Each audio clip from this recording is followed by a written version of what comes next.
Hi, I'm Marlon Hunter, and this is the Co-op Minute.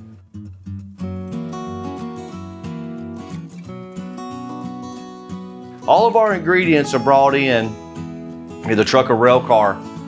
Every ingredient that is received in, we will sample each hopper and make one good retained sample that we can go back to. Each sample is logged into the system, so at any point, if there's any issues, we can go back and pull the sample with the proper weigh ticket and any ingredient that is received in.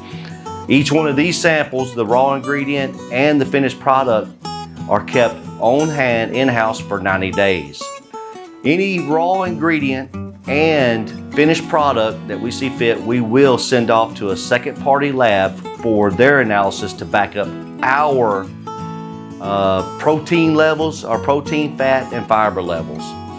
Any truck that is received into the feed mill, they must have their previous bill of lading. If they do not have their previous bill of lading, we will not unload them until we receive it. If any product that is not a food grade product, they must have a verifiable washout ticket that we can go back and verify that everything was washed out properly. If they do not have those two items on a non-feed item that was hauled previous to the ingredient, their truck will be rejected and returned back to the supplier. This is to ensure that we receive in quality products that in return you get a good quality product.